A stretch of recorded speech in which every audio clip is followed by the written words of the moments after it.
Bahayanya merokok bagi kesehatan sudah banyak dijelaskan dalam berbagai pembahasan.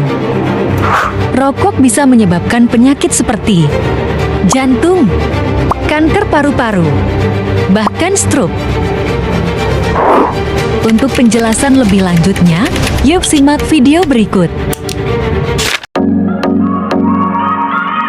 Tahukah kamu bahwa sebatang rokok mengandung lebih dari 7.000 bahan kimia yang terdapat di dalamnya? Dan sekitar 70 di antaranya bisa menyebabkan kanker loh.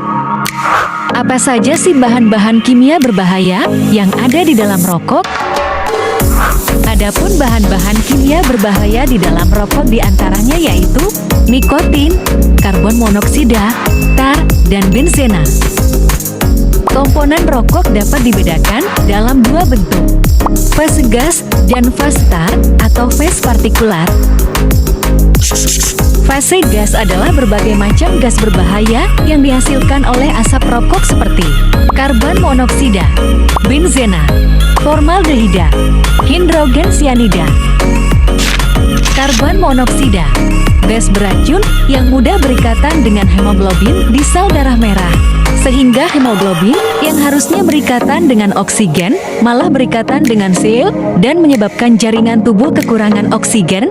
Jika terjadi terus-menerus, juga bisa menyebabkan kerusakan dinding pembuluh darah.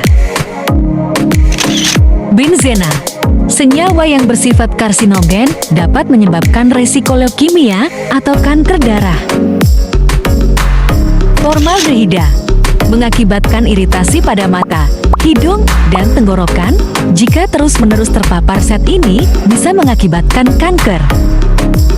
Hidrogen cyanida, gas beracun yang berdampak buruk pada jantung, sistem saraf, paru-paru, dan tiroid. Fase tar atau fase partikulat, yaitu hasil pembakaran rokok.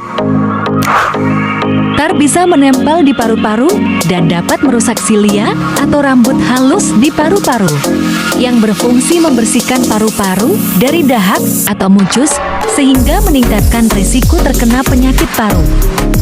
Tar juga bisa menempel di rongga mulut, gigi, ujung jari, dan kuku perokok, sehingga menyebabkan warna kuning. Tar juga mengandung berbagai senyawa kimia yang sebagian besar terdiri dari nikotin, logam berat seperti nikel, dan zat karsinogen yang berbahaya. Nikotin. Nikotin bekerja di otak merangsang meningkatnya hormon adrenalin dan yang menyebabkan perokok merasa tenang, lebih fokus, dan konsentrasi. Ketika berhenti merokok, kedua hormon ini berkurang dan saat itu perokok akan mulai merasa cemas, uring-uringan, dan hilang konsentrasi sehingga menyebabkan kecanduan rokok. Hormon adrenalin juga berperan memacu detak jantung dan merangsang berkelompoknya sel pembekuan darah. Bila sumbatan berlangsung di otak akan menyebabkan stroke, di jantung serangan jantung, di ginjal hipertensi hingga gagal ginjal, organ genital. Bahan berbahaya tadi ternyata tidak hanya berbahaya bagi si perokok saja, tapi juga berbahaya bagi orang di sekitarnya. Mengapa bisa seperti itu? Begini ceritanya. Asap rokok yang dihisap ke dalam paru-paru oleh perokok disebut asap rokok utama, di mana pada saat itu tembakau dibakar pada suhu yang sangat tinggi. Asap yang berasal dari ujung rokok yang terbakar disebut asap rokok samping, di mana saat itu tembakau dibakar pada suhu yang lebih rendah, sehingga pembakaran zat terjadi tidak sempurna dan menghasilkan senyawa 4 kali lebih berbahaya bagi yang menghirup. Residu asap rokok juga bisa menempel di rambut, kulit, baju, karpet, dan dinding yang disebut dengan tear gun smoke. Residu ini bisa bertahan berbulan-bulan. Bukan hanya berdampak pada kesehatan si perokok, tapi juga mencemari udara lingkungan dan berbahaya bagi kesehatan orang di sekitarnya.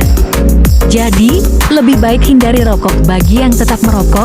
Sebaiknya hindari merokok di kawasan tanpa rokok, karena semua orang berhak menghirup udara bebas dari asap rokok.